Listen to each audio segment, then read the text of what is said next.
ಇದು ಮದುವೆಯಾಗೋರು ನೋಡಲೇಬೇಕಾದಂತಹ ಒಂದು big story. ಬೆಂಗಳೂರಲ್ಲಿ ಭಾರಿ ಸೌಂಡ್ ಮಾಡ್ತಿದೆ ಮಹಾಪ್ರೇಮಗಾಥೆ. ಈ ಐ ಪ್ರೊಫೈಲ್ ಕೇಸ್ ಡೀಲ್ ಮಾಡೋದೇ ಕಾಕಿಗೆ ಈಗ ಸವಾಲಾಗಿರುವಂತಹದ್ದು. ಹೈಟೆಕ್ ಹೆಂಡತಿಯ ದುಬಾರಿ ವೆಚ್ಚಕ್ಕೆ ಟೆಕ್ಕಿ ಈಗ ಸುಸ್ತಾಗಿರುವಂತಹದ್ದು. ಸೈಕೋ ಹೆಂಡತಿ ಕಾಟ ತಾಳಲಾರದೆ ಪೊಲೀಸರ ಮೊರೆ ಹೋದಂತಹ ಟೆಕ್ಕಿ. ಈಕೆ ಆತನ ಅರ್ಧಾಂಗಿಯಲ್ಲ, ಆತನ ಪಾಲಿನ ಯಮಕಿಂಕರೆ. ಗಂಡನ ಕಷ್ಟಕ್ಕೆ ಸ್ಪಂದಿಸುವವಳು ಅರ್ಧಾಂಗಿ, ಆದರೆ ಆತನನ್ನು ನಿತ್ಯ ಕಿತ್ತು ತಿನ್ನುವವಳು ರಕ್ತ ಪಿಪಾಸು. ಈ ಟೆಕ್ಕಿ ಬಾಳಲ್ಲಿ ಆಗಿರುವುದೇ ಇದೇ ನೋಡಿ. ಯಮದೂತೆಯ ಎಂಟ್ರಿಯಿಂದ ಟೆಕ್ಕಿ ಬಾಳಲ್ಲಿ ಬಿರುಗಾಳಿ ಎದ್ದಿರುವಂತಹದ್ದು. ಹೈಟೆಕ್ ಹೆಂಡತಿಯ ಅನುಕ್ಷಣದ ಕಾಟಕ್ಕೆ ಟೆಕ್ಕಿ ಈಗ ಕಂಗಾಲಾಗಿರುವಂತಹದ್ದು. ಈ ಮಹಿಳೆ ನರಕ ದರ್ಶನಕ್ಕೆ ಕೇರ್ ಆಫ್ ಅಡ್ರೆಸ್. ಆತನಿಗೆ ಬದುಕಲಾರದೆ ಸಾಯಲಾರದೆ ನಿತ್ಯ ನರಕ ದರ್ಶನ ಅನುಭವಿಸುತ್ತಿರುವಂಥದ್ದು.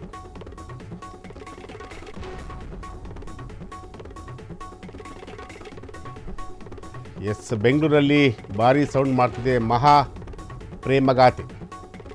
ಈ ಐ ಪ್ರೊಫೈಲ್ ಕೇಸ್ ಡೀಲ್ ಮಾಡೋದೇ ಈಗ ಕಾಕಿಗೆ ಸವಾಲಾಗಿರುವಂತಹದ್ದು. ಹೈಟೆಕ್ ಹೆಂಡತಿಯ ದುಬಾರಿ ವೆಚ್ಚಕ್ಕೆ ಈಗ ಟೆಕ್ಕಿ ಸುಸ್ತಾಗಿರುವಂತಹದ್ದು.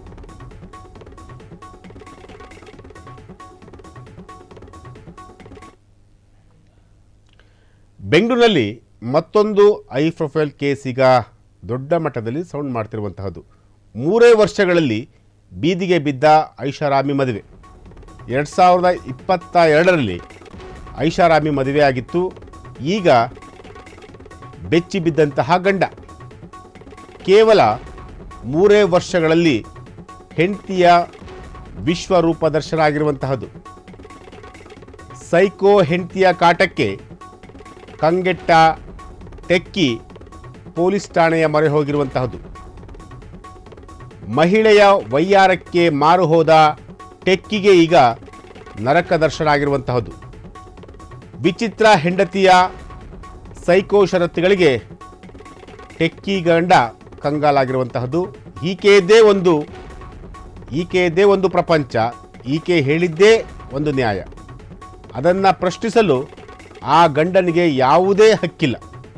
ಒಂದು ವೇಳೆ ಪ್ರಶ್ನಿಸಿದರೆ ಒಂದು ಕಷ್ಟ, ಆದೇಶ ಪಾಲನೆ ಪ್ರಾಣ ಸಂಕಟ.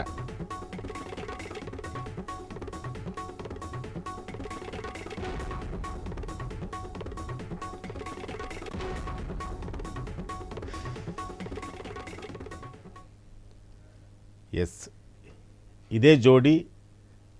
ಈ ಜೋಡಿಯ ಒಂದು ಘಟನೆ ಅಥವಾ ಒಂದು ಅವರ ಲೈಫಲ್ಲಿ ನಡೆದಿರುವಂತಹ ಇನ್ಸಿಡೆಂಟ್ ನೋಡಿದ್ರೆ ಬೆಚ್ಚಿ ಬೀಳುವಂತಹ ಒಂದು ಇನ್ಸಿಡೆಂಟ್ ಇದು.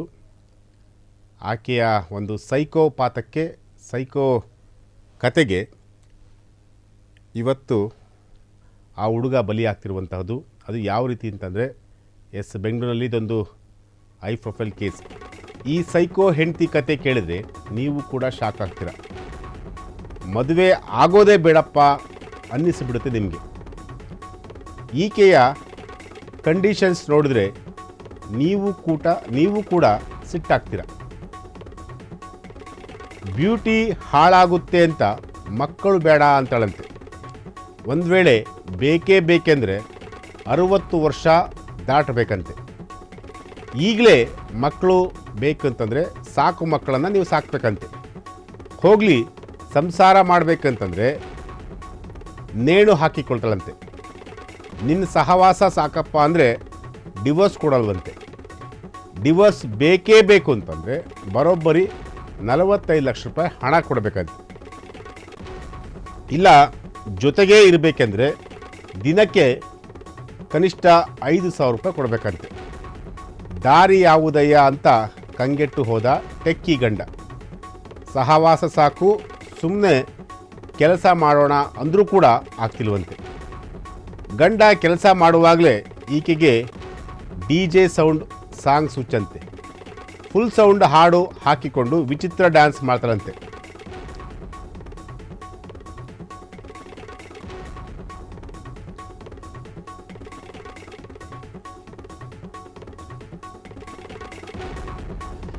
ಮದುವೆಯಾದ ಹೆಂಡತಿಯಿಂದಲೇ ಗಂಡನಿಗೆ ನಿತ್ಯ ಕಿರುಕುಳ ಆಗ್ತಿರುವಂತಹದ್ದು.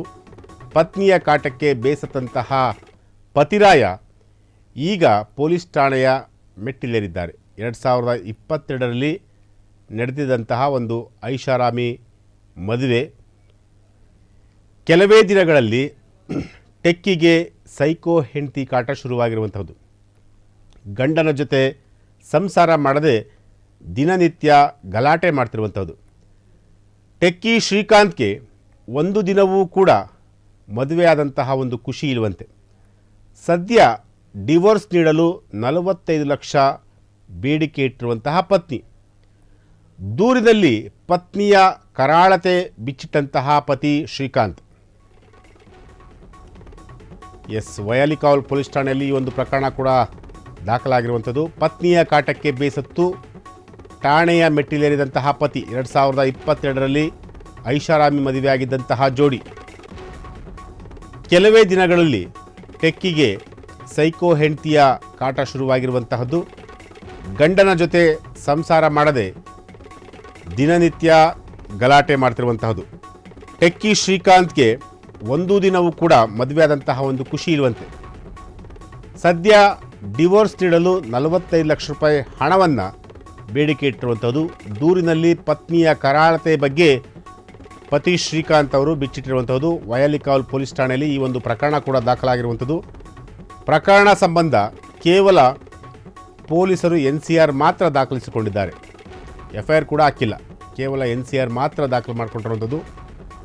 ಮದುವೆಯಾದ ಹೆಂಡತಿಯಿಂದಲೇ ಗಂಡನಿಗೆ ನಿತ್ಯ ಕಿರುಕುಳ ಶುರುವಾಗಿರುವಂಥದ್ದು. ಪತ್ನಿಯ ಕಾಟಕ್ಕೆ ಬೇಸತ್ತಂತಹ ಪತಿ ಈಗ ಪೊಲೀಸ್ ಠಾಣೆಯ ಮೆಟ್ಟಿಲೇರಿರುವಂಥದ್ದು. 2022ರಲ್ಲಿ ಶ್ರೀಕಾಂತ್ ಅವರು ಮದುವೆ ಆಗ್ತಾರೆ. ಮದುವೆಯಾದ ನಂತರ ಪ್ರತಿನಿತ್ಯ ಕೂಡ ಶ್ರೀಕಾಂತ್ಗೆ ಇನ್ನಿಲ್ಲದ ಕಿರುಕುಳ ಶುರುವಾಗುತ್ತೆ. ಡಿವೋರ್ಸ್ ಕೊಡಿ ಅಂತಂದ್ರೂ ಕೂಡ ಡಿವೋರ್ಸ್ ಕೊಡಲ್ವಂತೆ.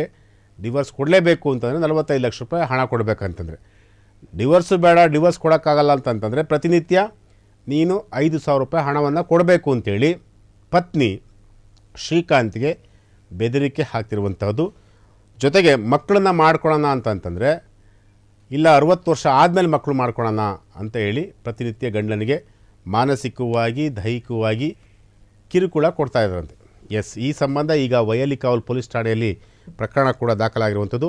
ಆದರೆ ಪೊಲೀಸರು ಕೇವಲ NCR ಮಾತ್ರ ಮಾಡ್ಕೊಂಡಿದ್ದಾರೆ. NCR ಯಾವ ಕಾರಣಕ್ಕೋಸ್ಕರ ಮಾಡ್ಕೊಂಡಿದ್ದಾರೆ ಗೊತ್ತಿಲ್ಲ. ಬರೀ NCR ಮಾಡಿಕೊಂಡು ಈಗ ತನಿಖೆ ಕೂಡ ನಡೆಸಿರುವಂಥದ್ದು.